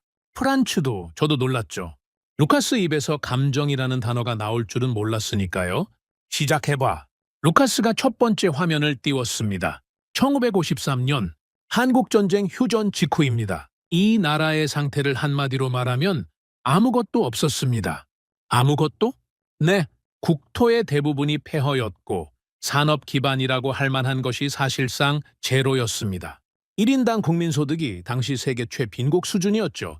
전기가 안 들어오는 지역이 태반이었고 도로도 철도도 공장도 거의 남아있지 않았습니다. 프란츠가 끼어들었죠. 그게 70년 전이라는 거예요? 지금 반도체 세계 1위를 다투는 나라가? 그렇습니다. 70년 전에 이 나라는 유엔에서 구호 물자를 받아야 국민을 먹여 살릴 수 있는 나라였습니다. 저는 가만히 듣고 있었습니다. 솔직히 놀랐습니다. 한국이 전쟁을 겪었다는 건 알고 있었지만 그 출발점이 이 정도로 바닥이었다는 건 제대로 인식하지 못하고 있었죠. 그런데 더 주목할 건 조건입니다. 루카스가 목소리를 낮추며 이어갔습니다. 이 나라는 자원이 없었습니다. 석유도 없고 천연가스도 없고 광물 자원도 빈약했죠. 국토는 좁고 인구도 많지 않았습니다. 거기에 북쪽으로는 상시적인 군사 위협이 존재했고요. 지정학적으로 강대국들 사이에 끼어 있었습니다. 객관적으로 보면 성장할 수 있는 조건이 거의 없었던 겁니다. 프란츠가 고개를 저었습니다. 그런 조건에서 어떻게 지금의 위치까지 올라온 겁니까? 그게 바로 제가 감정이 움직였다고 한 이유입니다. 루카스가 화면을 넘겼죠. 이 나라는 없는 것들을 탓하지 않고 있는 것으로 시작했습니다. 자원이 없으니까 사람에 투자했고, 기술이 없으니까 배워서 익혔고, 시장이 없으니까 밖으로 나갔습니다. 1960년대부터 수출 중심 경제 구조를 만들기 시작했는데 당시 수출품이 뭐였는지 아십니까? 뭐였는데? 가발, 섬유, 합판 이런 것들이었습니다. 세계 시장에서 가장 낮은 단계의 제조업부터 시작한 겁니다. 하지만 거기서 멈추지 않았죠. 철강, 화학, 자동차, 전자, 반도체, 조선까지 산업의 사다리를 한 칸 한 칸 올라갔습니다. 저는 팔짱을 끼고 들었습니다. 유럽에서 산업혁명이 200년에 걸쳐 이루어진 변화를 이 나라는 수십 년 만에 압축해서 해낸 겁니다. 그런데 순탄하지만은 않았겠지? 당연히 아닙니다. 여기서부터가 진짜 핵심입니다. 루카스가 표정을 가다듬었습니다. 1997년 외환 위기입니다. 흔히 IMF 사태라고 불리죠. 이 나라가 사실상 국가부도 직전까지 갔습니다. 국가부도? 네. 외환 보유고가 바닥나고 국제통화기금에 긴급 구제 금융을 요청해야 했습니다. 대기업들이 줄줄이 쓰러졌고 실업률이 폭등했고 평생 직장이라고 믿었던 곳에서 하루아침에 쫓겨나는 사람들이 수없이 많았습니다. 프란츠가 조용히 물었죠. 그때 어떻게 했습니까? 구조개혁을 단행했습니다. 기업 체질을 바꿨고 금융 시스템을 뜯어 고쳤고 비효율적인 구조를 정리했죠. 아팠습니다. 엄청나게 아팠을 겁니다. 하지만 그 과정을 겪고 나서 이 나라의 기업들은 완전히 달라졌습니다. 부채 비율을 낮추고 기술 투자를 늘리고 글로벌 경쟁력을 키웠죠. 얼마나 걸렸어? 구제 금융을 받고 나서 약 3년 반 만에 조기 상환했습니다. 예정보다 빨랐죠? 세계가 놀랐습니다. 저는 가만히 고개를 끄덕였습니다. 국가부도 직전까지 갔다가 3년 반 만에 빚을 다 갚았다는 건 그냥 되는 일이 아니거든요. 그 안에 얼마나 많은 사람들이 이를 악물었을지 숫자만으로는 다 담기지 않는 이야기가 있을 겁니다. 그 다음에도 위기는 계속됐습니까? 루카스가 고개를 끄덕였죠. 2008년 글로벌 금융위기 때도 타격을 받았습니다. 하지만 이때는 1997년의 경험이 있었으니까 대응이 빨랐죠.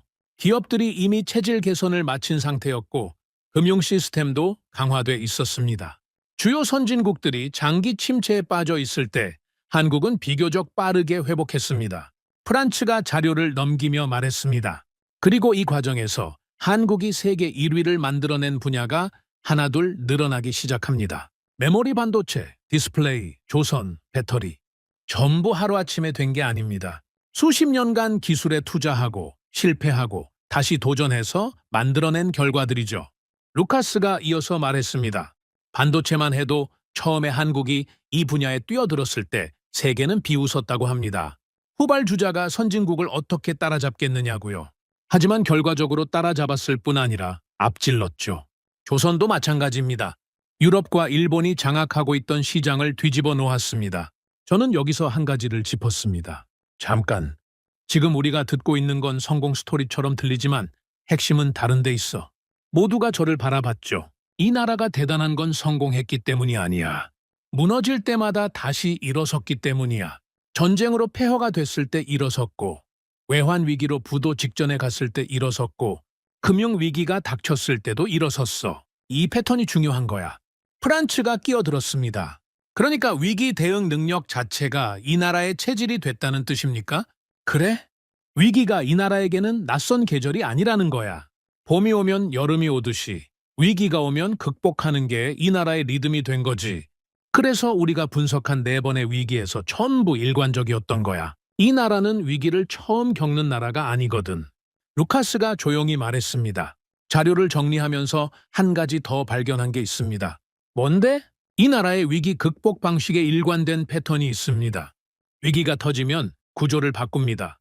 임시 방편으로 넘어가는 게 아니라 근본적으로 체질을 바꿔버리죠. 외환 위기 때 기업 구조를 바꿨고 그 이후에는 기술 자립에 투자를 집중했습니다. 매번 위기를 겪을 때마다 다음 위기에 더 강해지는 구조를 만들어 온 겁니다. 프란츠가 감탄하듯 말했죠. 그래서 위기에 강한 게 아니라 위기를 겪을수록 더 단단해지는 거군요. 마야. 저는 자리에서 일어나 창가로 걸어갔습니다. 브뤼셀의 하늘은 여전히 흐렸지만 머릿속은 이제 선명하게 정리되고 있었죠. 이제 전체 그림이 보여. 모두가 저를 바라봤습니다. 우리가 처음에 던진 질문이 뭐였지? 왜 한국은 흔들리지 않는가? 이제 답이 나왔어. 저는 화이트보드 앞으로 가서 적기 시작했습니다.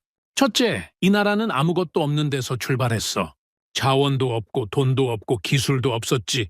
그래서 모든 것을 스스로 만들어야 했어. 그 과정에서 제조 역량이 쌓인 거야. 둘째, 위기를 반복적으로 겪었어.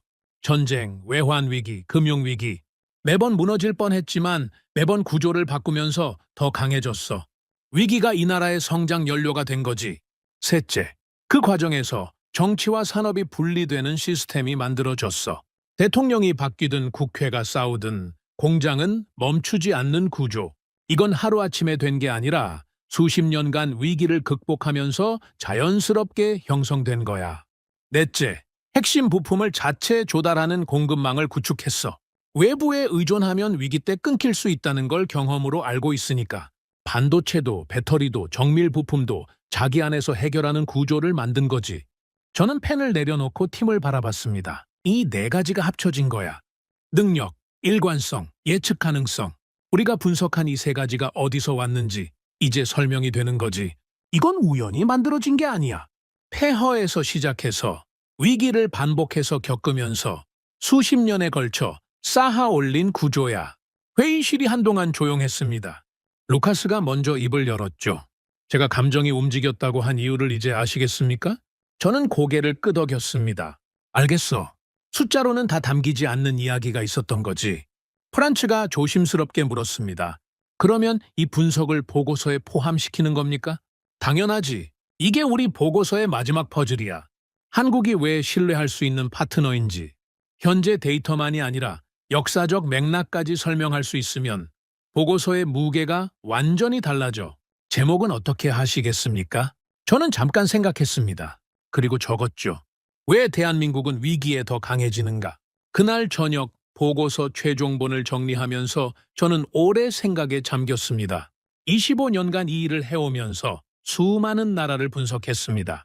미국의 압도적인 군사력을 보면서 감탄했고, 중국의 거대한 생산 규모를 보면서 놀랐고, 유럽의 기술력을 보면서 자부심을 느꼈죠. 하지만 한국을 분석하면서 느낀 감정은 달랐습니다. 감탄이나 놀라움이 아니었어요. 존경에 가까웠습니다. 아무것도 없는 데서 시작해서 넘어질 때마다 다시 일어서서 결국 세계가 의지할 수 있는 나라가 됐다는 것. 이건 단순한 경제 성장 이야기가 아니었습니다. 한 나라의 생존 의지에 대한 이야기였죠. 그리고 한 가지가 더 떠올랐습니다. 이 나라는 원조를 받던 나라에서 원조를 주는 나라가 됐다는 사실. 세계 역사에서 이런 사례가 얼마나 있겠습니까? 도움을 받던 나라가 수십 년 만에 도움을 줄 수 있는 나라로 변한 겁니다. 그것도 제조업 하나로요. 보고서의 마지막 부분을 쓰면서 저는 펜을 잠깐 멈췄습니다. 적어야 할 문장은 이미 머릿속에 있었지만 그 무게가 느껴졌기 때문이죠. 천천히 적었습니다. 대한민국은 원래부터 강했던 나라가 아니다. 그들은 폐허에서 출발했고 자원도 없었고 시장도 없었다. 하지만 매번 넘어질 때마다 구조를 바꾸면서 다시 일어섰다. 외환 위기를 겪었고 금융 위기를 견뎠고 팬데믹을 넘겼다. 위기는 그들에게 낯선 계절이 아니었다. 그래서 이번에도 흔들리지 않았다. 그래서 앞으로도 흔들리지 않을 것이다. 펜을 내려놓고 창밖을 바라봤습니다. 브뤼셀의 밤이었습니다. 멀리 유럽의회 건물에 불이 켜져 있었죠. 내일이면 이 보고서가 공식 채택 논의에 올라갑니다. 크라우스가 적극적으로 막지 않겠다고 한 이상 동유럽 실무진의 지지까지 더해지면 통과 가능성이 높았습니다. 하지만 통과 여부보다 더 중요한 건 이 보고서가 말하고 있는 본질이었습니다. 저는 25년간 강한 나라를 찾아왔습니다. 더 큰 군대, 더 많은 무기, 더 거대한 예산. 그것이 안보라고 믿었죠. 하지만 이 보고서를 쓰면서 깨달았습니다. 진짜 강한 나라는 한 번도 넘어지지 않는 나라가 아니었습니다. 넘어질 때마다 더 단단하게 일어서는 나라였습니다. 그리고 그 나라가 대한민국이었습니다. 보고서가 공식 채택 논의에 올라간 날이었습니다. 브뤼셀 유럽의회 별관 안보전략위원회 회의실.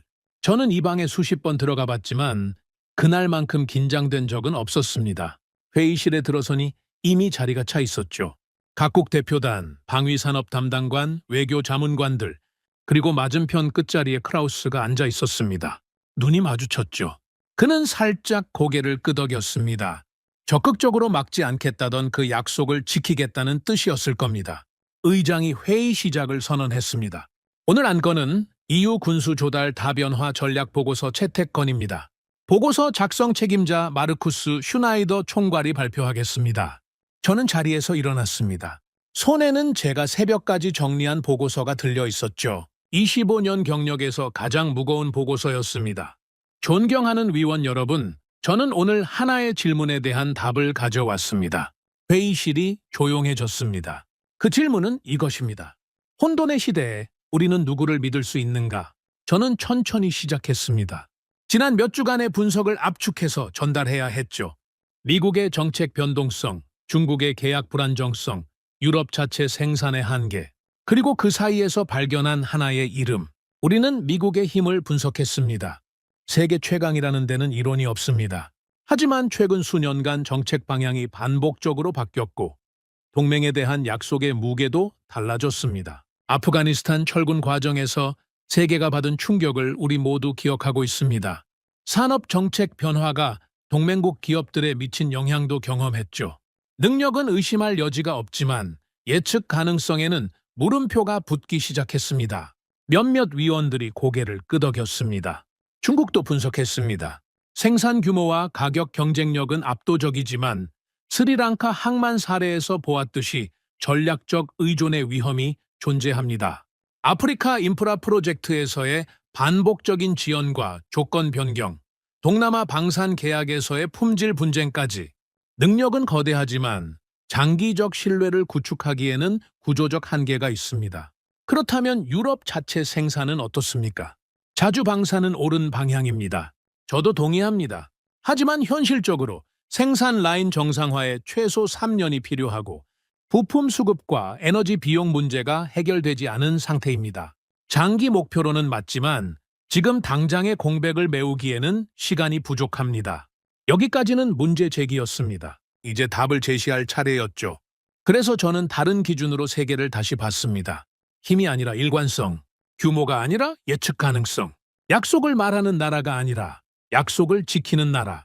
저는 잠깐 숨을 고르고 이어갔습니다. 2018년 미중 무역 전쟁, 글로벌 공급망이 흔들렸을 때 이 나라의 장기 계약 이행률은 변하지 않았습니다. 2020년 팬데믹, 전 세계 공장이 멈췄을 때 이 나라의 반도체 라인은 가동을 유지했고 방산 수출 일정도 지켜졌습니다. 2022년 에너지 위기, 유럽 제조업이 타격받았을 때 이 나라는 한 분기 만에 회복했습니다. 그리고 지금 2026년 글로벌 재무장 위기 속에서도 이 나라의 납기 이행률은 99%를 넘기고 있습니다. 4번의 위기, 4번의 동일한 결과. 한 번은 우연입니다. 2번은 가능성이죠. 3번은 구조입니다. 4번이면 확신입니다. 회의실의 공기가 달라지는 게 느껴졌습니다. 위원들의 시선이 집중되고 있었죠. 저는 궁금했습니다. 왜 이 나라만 이렇게 일관적인가? 그래서 이 나라의 역사를 분석했습니다. 저는 목소리를 조금 낮췄습니다. 70년 전 이 나라는 아무것도 없었습니다. 전쟁으로 국토가 폐허가 됐고 산업 기반은 제로였고 국제 원조 없이는 국민을 먹여 살릴 수 없는 나라였습니다. 자원도 없었고 시장도 없었고 기술도 없었습니다. 하지만 이 나라는 없는 것을 탓하지 않고 있는 것으로 시작했습니다. 가발과 섬유를 수출하던 나라가 철강을 만들었고, 자동차를 만들었고, 반도체를 만들었고, 세계 1위의 선박을 만들었습니다. 수십 년 만에 제조업의 모든 사다리를 올라간 겁니다. 그 과정이 순탄하지만은 않았습니다. 1997년 외환 위기로 국가 부도 직전까지 갔습니다. 하지만 3년 반 만에 구제 금융을 조기 상환했습니다. 2008년 글로벌 금융 위기도 겪었습니다. 하지만 다른 선진국들보다 빠르게 회복했습니다. 매번 무너질 뻔했지만 매번 구조를 바꾸면서 더 강하게 일어섰습니다. 위기가 이 나라에게는 낯선 계절이 아니었습니다. 그래서 이번에도 흔들리지 않은 겁니다. 회의실은 완전히 고요해져 있었습니다. 저는 마지막 부분으로 넘어갔죠. 존경하는 위원 여러분, 저는 이 보고서에서 대한민국을 전략적 안정 파트너로 분류할 것을 제안합니다. 이것은 어느 한 나라에 대한 의존이 아닙니다. 유럽의 자주 방사는 장기 목표로 반드시 가져가되 지금 이 과도기의 공백을 검증된 파트너와 함께 메우자는 제안입니다. 이 나라는 능력이 있습니다. 반도체, 배터리, 자동차, 조선, 방산까지 제조업 종합 역량이 세계 최상위권입니다. 일관성이 있습니다. 네 번의 위기에서 단 한 번도 약속을 어기지 않았습니다. 예측 가능합니다. 정치가 바뀌어도 공장은 멈추지 않고 계약은 지켜지고 납기는 유지됩니다. 저는 보고서를 내려놓고 마지막 한마디를 했습니다. 저는 25년간 강한 나라를 찾아왔습니다. 하지만 이번에 깨달았습니다. 제가 진짜 찾아야 했던 건 강한 나라가 아니라 믿을 수 있는 나라였습니다. 발표가 끝났습니다. 회의실에 긴 정적이 흘렀죠. 가장 먼저 움직인 건 폴란드 대표였습니다. 자리에서 일어나 발언을 요청했죠. 폴란드는 이 보고서의 채택을 공식 지지합니다. 우리는 이미 한국과의 협력을 통해 납기 준수와 품질 안정성을 직접 경험했습니다. 이 보고서의 결론은 현장의 현실과 정확히 일치합니다. 루마니아 대표도 손을 들었습니다. 루마니아도 지지합니다. 우리의 비축량 상황을 고려할 때 검증된 파트너와의 협력은 선택이 아니라 필수입니다. 발트 3국 대표들이 연이어 지지 발언을 했습니다. 동유럽 실무진과의 사전 접촉이 효과를 발휘한 거죠. 하나, 둘, 셋. 지지 의견이 쌓여갔습니다. 그리고 모두의 시선이 크라우스에게로 향했습니다. 그가 반대하면 표결이 복잡해질 수 있었으니까요. 크라우스가 천천히 자리에서 일어났습니다. 회의실 전체가 숨을 죽였죠. 솔직히 말하겠습니다. 크라우스의 목소리는 평소보다 낮았습니다. 저는 이 보고서에 처음부터 반대했습니다. 유럽의 안보를 외부에 의존하는 것은 원칙적으로 옳지 않다고 지금도 생각합니다. 회의실의 긴장이 흘렀죠. 하지만 크라우스가 잠깐 말을 멈췄습니다. 데이터를 부정할 수는 없습니다. 네 번의 위기에서 네 번 다 일관된 결과를 보여준 나라를 감정적인 이유로 거부하는 것은 분석가로서 할 일이 아닙니다. 회의실의 공기가 바뀌었습니다. 자주 방사는 반드시 가야 할 길입니다. 그 방향은 변하지 않습니다. 하지만 슈나이더 총괄이 말한 대로 그 길을 가는 동안의 공백을 메울 현실적 방안이 필요한 것도 사실입니다. 저는 이 보고서의 채택에 반대하지 않겠습니다. 반대하지 않겠다. 크라우스 입에서 이 말이 나오기까지 얼마나 많은 고민이 있었을지 저는 압니다. 이 사람의 자존심과 신념을 생각하면 이건 엄청난 양보였죠. 표결이 진행됐습니다. 결과는 압도적이었습니다. 보고서가 공식 채택된 겁니다. 회의가 끝나고 복도로 나왔습니다. 프란츠와 루카스가 기다리고 있었죠.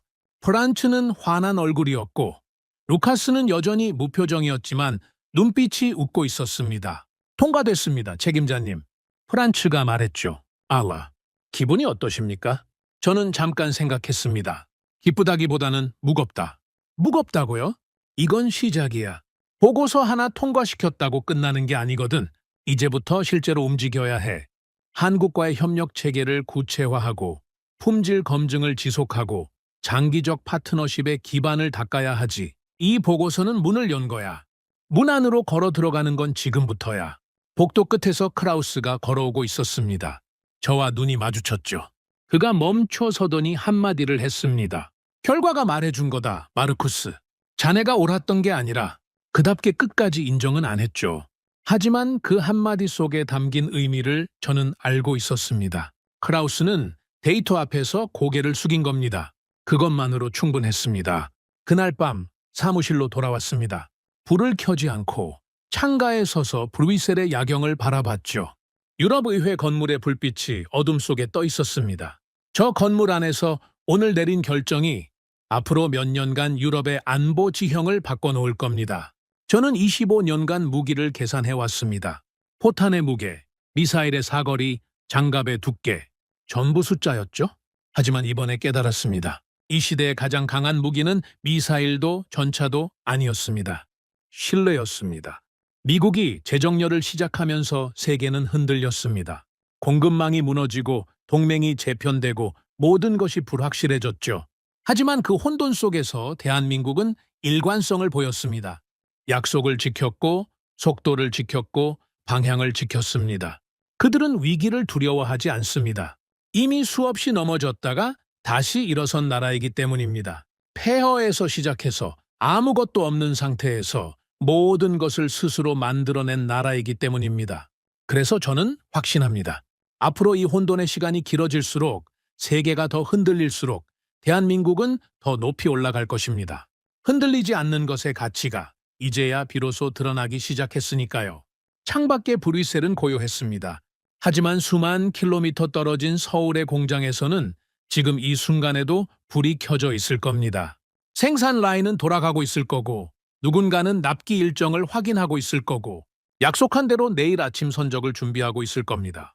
조용하게 묵묵하게 흔들림 없이 그게 그 나라의 방식이었습니다.